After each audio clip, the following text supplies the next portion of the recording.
Renungan Pagi, Christ Triumphant atau Kristus yang Menang oleh Ellen G. White, 28 Agustus 2025. Mari kita berdoa. Bapa kami yang di sorga, Allah pencipta langit dan bumi, laut dan segala isinya, Allah yang maha besar, maha kuasa, sumber segalanya, yang kami sembah selalu melalui anak-Mu yang tunggal, Yesus Kristus. Terpujilah Yesus, anak Allah yang maha tinggi, yang adalah penebus, penolong, penghibur, pengantara kami. Pada pagi hari ini kami bersyukur boleh bangun dan berbakti dan sebagaimana membaca dan mendengarkan nasihat firman-Mu. Kiranya ini menjadi pembaharuan bagi kami semua, agar tidak hanya mengetahui akan kebenaran, tetapi menghidupkannya juga. Beserta kami sepanjang perbaktian ini, kehendak-Mu yang jadi. Ampun kami akan dosa dan salah, karena kami berdoa hanya dalam nama anak Allah yang tunggal, Yesus Kristus, yang adalah Tuhan dan Juru Selamat kami. Amin. Renungan hari ini akan dibacakan oleh Ibu Mary Rumengan. Kepada Ibu Mary, kami persilahkan. Pagi bagi kita semua. Renungan pagi kita pada hari ini Kamis 28 Agustus 2025 dengan judul Percaya kepada kebenaran dan mempraktekannya. Ayat ini terdapat dalam Galatia 3 ayat 26. Sebab kamu semua adalah anak-anak Allah karena iman di dalam Yesus Kristus. Yesus Kristus adalah sang pemulih. Setan si murtad adalah si perusak. Inilah pertentangan antara sang raja kehidupan dan raja dunia ini. Kuasa kegelapan sang penebus dunia tidak merancang agar warisan yang telah dibelinya hidup dan mati dalam dosa-dosa mereka. Lalu apa masalahnya? Mengapa begitu sedikit yang dijangkau dan diselamatkan? Itu karena begitu banyak orang yang mengaku Kristen bekerja di jalur yang sama dengan si murtad. Besar mereka membiarkan setan merancang dan merencanakan bagi mereka. Ia menjadikan mereka murtad, tidak setia kepada Allah, memberontak terhadap ajaran dan hukumnya. Hal ini mendatangkan kerja keras yang berat dan melelahkan bagi orang Kristen sejati. Ia harus meyakinkan si pelanggar bahwa ia adalah orang berdosa karena dosa ialah pelanggaran hukum Allah. Betapa lebih banyak lagi yang dapat dilakukan bagi Kristus jika semua orang yang telah menerima terang dan kebenaran dan yang mengaku percaya akan firman mau mempraktekkan firman dan menghiasi ajaran Kristus, Juru Selamat kita. Ada banyak pria dan wanita yang sungguh-sungguh bijaksana dan berhati hangat yang dapat berbuat banyak bagi Kristus jika mereka terlebih dahulu menyerahkan diri mereka kepada Allah dan mendekat kepadanya, mencari Dia dengan segenap hati mereka. Sebagai umat, kita harus menghadapi apa yang Kristus hadapi. Batu sandungan utama yang harus Ia hadapi adalah orang-orang yang suam-suam yang bekerja bersamanya akan menemukan hambatan yang sama yang mengecilkan hati dalam pengalaman mereka. Semua yang terlibat dalam pekerjaan ini sebagai rekan sekerja Kristus harus bersedia tidak hanya untuk memberitakan kebenaran, tetapi juga untuk mempraktekannya. Tidak akan ada perubahan dalam tata cara ilahi untuk membawa perubahan yang nyata dalam dunia keagamaan. Pria dan wanita harus bangkit menghadapi keadaan darurat. Mereka harus menerima minyak emas, komunikasi ilahi dalam berkat-berkat yang melimpah. Ini akan memampukan mereka untuk bangkit dan menjadi terang, sebab terang mereka datang dan kemuliaan Tuhan terbit atas mereka. Mereka yang mengaku percaya akan firman Allah, namun tetap mempertahankan sifat-sifat karakter yang diwariskan dan dipupuk adalah batu sandungan terbesar yang akan kita hadapi saat kita menyajikan kebenaran agung dan kudus untuk zaman ini. Mereka yang percaya akan kebenaran masa kini harus mempraktekkan kebenaran, menghidupkan kebenaran. Mereka harus mempelajari firman dan memakan firman, yang berarti memakan daging dan meminum darah anak Allah. Mereka harus membawa firman itu yang adalah roh dan hidup ke dalam kehidupan sehari-hari mereka yang praktis. Itulah roti dari sorga, dan itu akan memberikan hidup kepada dunia. Letter 34 tahun 1896. Demikianlah renungan pagi kita pada hari ini. Terima kasih, Tuhan Yesus memberkati. Terima kasih atas penata layanan Ibu Mary. Tuhan Yesus memberkati. Selamat pagi saudaraku dalam Tuhan. Yesus berkata dalam Yohanes 14 ayat 6 yang berbunyi, kata Yesus kepadanya, Akulah jalan dan kebenaran dan hidup. Tidak ada seorang pun yang datang kepada Bapa kalau tidak melalui aku. Jelas bahwa Yesuslah sang kebenaran. Nah, saat dikatakan percaya kepada kebenaran, maka itu artinya percaya kepada Yesus. Dan tentang ayat ini, Roh Nubuat berkata dalam Christ Object Lessons halaman 105 paragraf 1 yang berbunyi, harta karun Injil, jalan, kebenaran, dan hidup ada di antara mereka, tetapi mereka menolak karunia terbesar yang dapat diberikan sorga. Mereka di sini adalah orang-orang Yahudi. Artinya, orang-orang Yahudi menolak Kristus yang adalah harta karun sorga, yang adalah karunia terbesar dari sorga bagi mereka. Bahkan dikatakan dalam Christ Object Lesson halaman 104 paragraf 4 yang berbunyi, dalam lambang dan simbol, kebenaran agung penebusan terselubung. Namun, ketika Kristus datang, orang-orang Yahudi tidak mengenali Dia yang dinyatakan oleh semua simbol ini.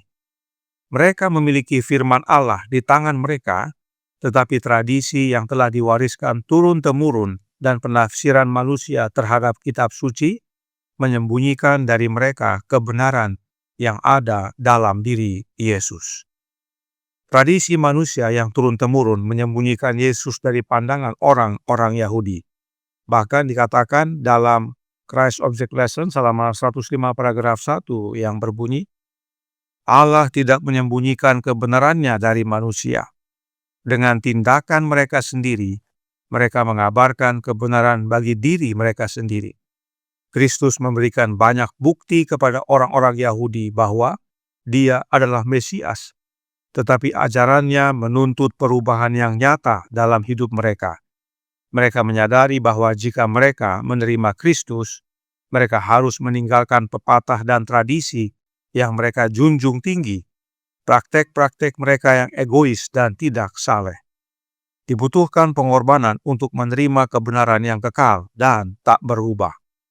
Saudara sekalian, orang-orang Yahudi mengaku percaya pada kitab Perjanjian Lama, namun mereka menolak menerima kesaksian yang terkandung di dalam Perjanjian Lama tentang kehidupan dan karakter Kristus.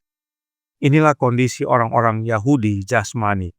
Dan hal yang sama masih terjadi kepada orang-orang yang mengaku umat-umat Allah di zaman sekarang ini. Itu sebabnya renungan hari ini berkata dalam Christ Triumphant halaman 247 paragraf 2. Sang penebus dunia tidak merancang agar warisan yang telah dibelinya hidup dan mati dalam dosa-dosa mereka. Lalu, apa masalahnya? Mengapa begitu sedikit yang dijangkau dan diselamatkan? Itu karena begitu banyak orang yang mengaku Kristen bekerja di jalur yang sama dengan si murtad besar. Mereka membiarkan setan merancang dan merencanakan bagi mereka. Ia menjadikan mereka murtad, tidak setia kepada Allah, memberontak terhadap ajaran dan hukumnya. Dengan sendirinya, orang-orang yang seperti ini tidak dapat melihat kebenaran yang adalah Yesus Kristus. Mereka percaya bahwa Yesus adalah sang kebenaran, tetapi pada prakteknya, kebenaran itu adalah diri mereka sendiri, sebab mereka bekerja bukan di jalur Kristus, tetapi di jalur setan. Mereka membiarkan setan merancang dan merencanakan bagi mereka. Oleh karenanya, dalam renungan hari ini dinasihatkan dalam Christ Triumphant halaman 247 paragraf 5. Mereka yang mengaku percaya akan firman Allah, namun tetap mempertahankan sifat-sifat karakter yang diwariskan dan dipupuk, adalah batu sandungan terbesar yang akan kita hadapi saat kita menyajikan kebenaran-kebenaran agung dan kudus untuk zaman ini. Mereka yang percaya akan kebenaran masa kini harus mempraktekkan kebenaran, menghidupi kebenaran. Mereka harus mempelajari firman dan memakan firman yang berarti memakan daging dan meminum darah anak Allah. Mereka harus membawa firman itu yang adalah roh dan hidup ke dalam kehidupan mereka sehari-hari yang praktis. Itulah roti dari sorga, dan itu akan memberikan hidup kepada dunia. Bagaimana caranya menghidupkan kebenaran, mempraktekkan kebenaran? Bagaimana caranya agar kebenaran itu menjadi hidup kita sehari-hari? Perhatikan penjelasan roh nubuat berikut ini dalam suratnya nomor 10 tahun 1896 paragraf 4. Jika kamu sungguh-sungguh mengasihiku, tunjukkanlah kasih itu dengan terlebih dahulu menuruti perintah-perintahku. Aku akan minta kepada Bapa, dan Ia akan memberikan kepadamu seorang penolong yang lain, supaya Ia menyertai kamu selama-lamanya, yaitu roh kebenaran. Ayat 16 dan 17. Dia bukan hanya penghibur, tetapi roh kebenaran. Dia tidak akan menciptakan kepalsuan untuk menipumu, karena tidak ada penghiburan dalam kesalahan atau dusta. Hanya ada kepuasan dalam kebenaran. Kebenaran memerdekakan. Siapa dia yang adalah sang penghibur dan juga roh kebenaran ini? Suratnya nomor 144 tahun 1866 paragraf 9 berkata, "Oh, betapa istimewanya hak kita untuk menjadi rekan kerja bersama Yesus. Dia datang kepada Anda sebagai roh kebenaran." Jelas bahwa roh kebenaran itu adalah Yesus itu sendiri. Sebab memang Yesuslah sang kebenaran, maka roh kebenaran adalah rohnya Yesus. Dan The Review and Herald tanggal 26 Oktober tahun 1897 paragraf 15 berkata, "Tidak ada penghibur seperti Kristus, begitu lemah lembut dan tulus. Ia tersentuh oleh perasaan akan kelemahan kita.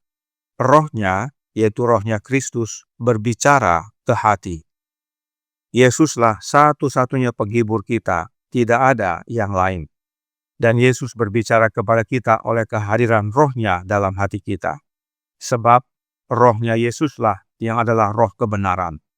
Oleh menerima roh kebenaran dalam hidup kita, kita tidak hanya dituntun ke dalam seluruh kebenaran, namun terlebih lagi kita dimampukan untuk menghidupkan kebenaran, yaitu hidup kebenaran dalam Yesus. Tuhan memberkati. Saya bawa dalam nama Yesus. Amin. Mari kita berdoa. Bapa kami yang di sorga, Allah pencipta langit dan bumi, laut dan segala isinya, Allah yang maha besar, maha kuasa, sumber segalanya, yang kami sembah selalu melalui anak-Mu yang tunggal, Yesus Kristus. Terima kasih atas nasihat yang penting sekali bagi kami semua, agar kami tidak hanya mengetahui kebenaran, tetapi menghidupkan kebenaran itu. Kebenaran yang adalah Yesus Kristus.